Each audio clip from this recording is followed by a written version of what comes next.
BCEAO, il était ailleurs. Ça n'a rien à voir avec la comptabilité publique du ministère des Finances. Ça n'a rien à voir avec la gestion de l'État. Très bien. Ñu ngi sàcc xaalis bi ñu ngi koy dugal feneen, c'est pas son problème. L'État a mis toutes les garanties pour emprunter de l'argent. La BCEAO, ce qu'il est mooy les normes éditées par la BCEAO, les normes éditées par l'UEMOA, bu ñu ko respecter le reste. C'est comme on dit à la Cour des comptes. Oui. La Cour des comptes dafa am benn mission boo xam ne moom lañ ko jox. te daf ci am lu Sénégalais yi xamul. Au-delà même que Macky Sall n'a pas fait l'état des lieux en 2019. Mais ñun bi ñëwee en 2024 on a trouvé 3 ans yoo xam ne la Cour des comptes n'a pas produit de rapport. 3 ans. 3 ans ñetti at. Oui. Cour des comptes dafa présenté wul. Quand on les a interpellés ñu ne ñun naka nañu voté loi des finances alors que yow en tant que parlementaire su ma wotee budget ñu exécuté ko. ma def suma loi de règlement mais wax dëgg yàlla balaa maa voté beneen budget mais Alboura xanaa ma xam yow budget bi ma la voteel comment la Cour des comptes l'a certifié. Est-ce que am na ay anomalie am na est-ce que tel. Mais yow tu t'en fiches l'État te ramène un budget. nga voté ko mu indiwaat beneen bi nga voté ko sans que yow. De par la loi des règlements doo xool dara tu ne prends même pas le temps de et deuxièmement et quand on s'est battu tu sais qu'est-ce qu'ils ont dit. C'est parce que la Cour des comptes n'avait pas de personnel. Très bien. Comment tu peux mettre une institution aussi prestigieuse nga ne dans le cadre de la bonne transparence dans le cadre même des règles qui régissent l'UEMOA et autres la Cour des comptes qui doit faire son travail ne peut pas le faire parce que tu n'as pas de personnel. Alors que c'est l'État qui fournit le personnel.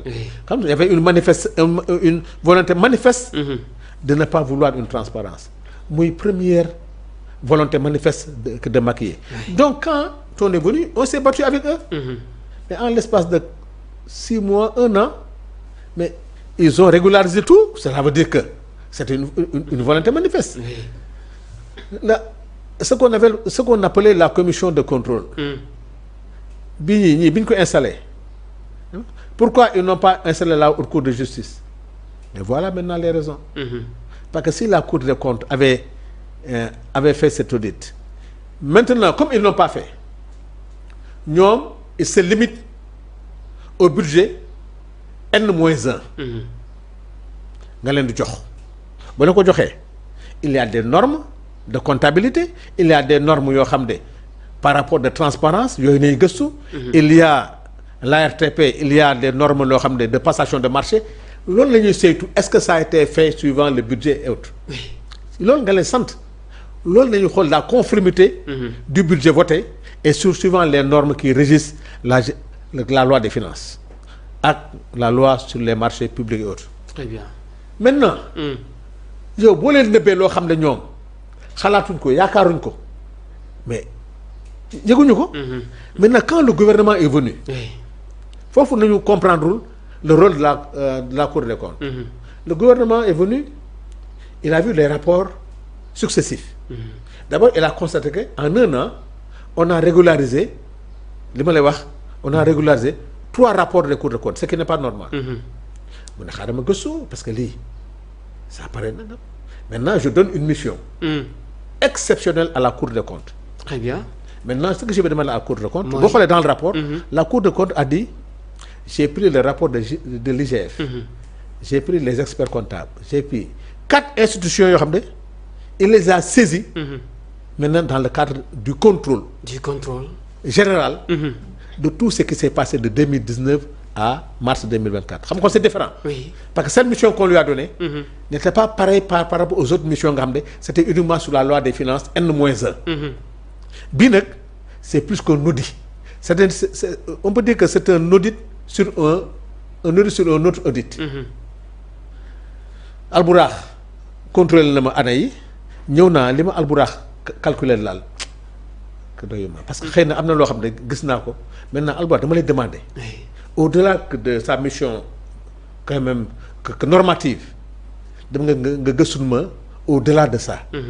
Qu'est-ce que c'est réel parce que j'ai constaté des anomalies sur des chiffres yoo xam ne pour man c'est pas normal.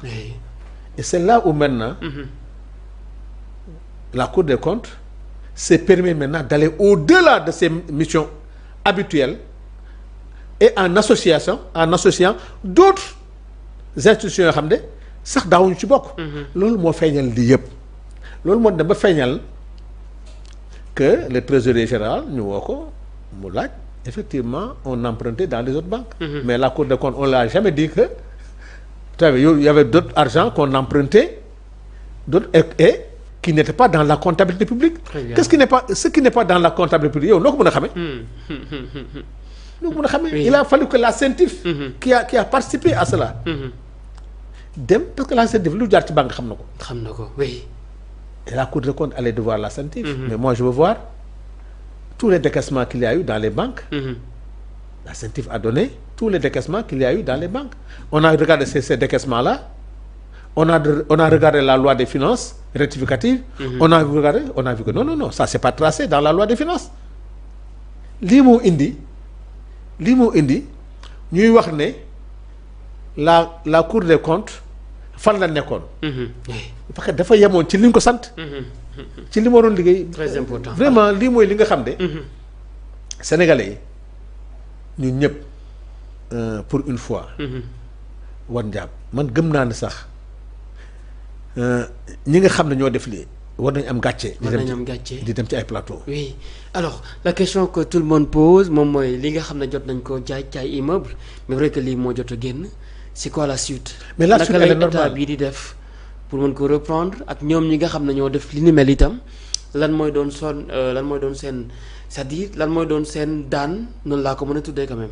premier daan bi mooy Albourakh boo ma jaayee sans limite. Albourakh est un agent xam nañ ne sans limite boo koy jaay sanu jonn am na foo war a jaar. jaaruloo fa nga jaay ma ko borom sans limite bu ñëwee da lay wax yow kan moo la ko jaay.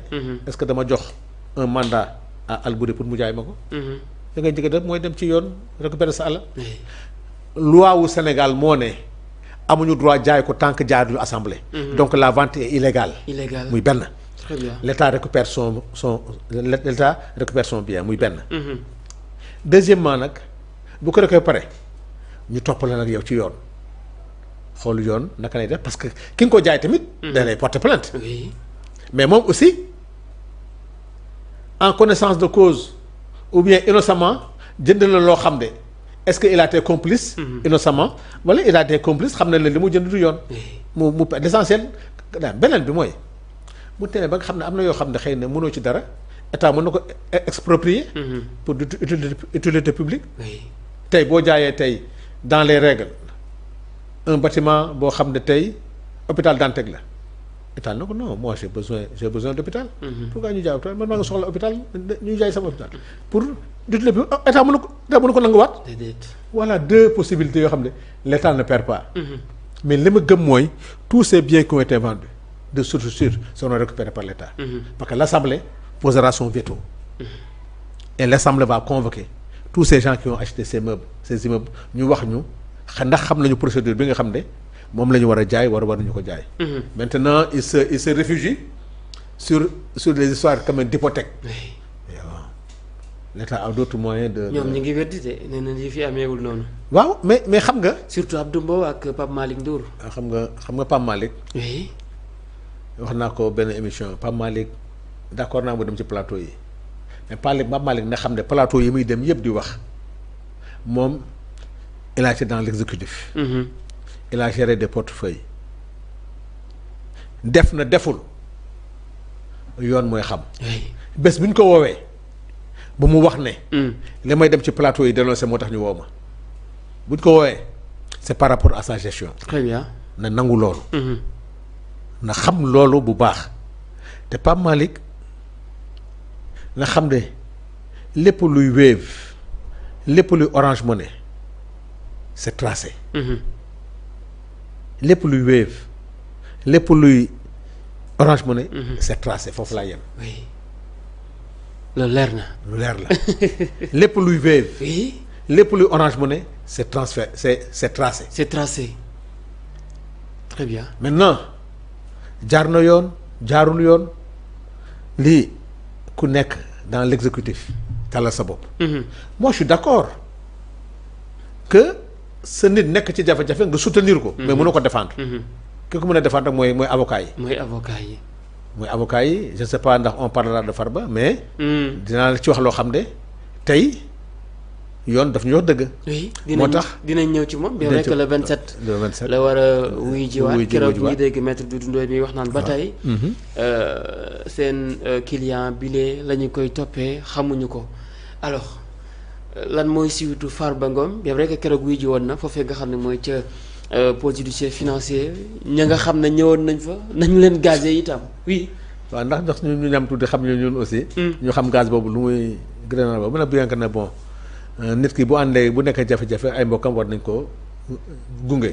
man loolu moom awma ci problème.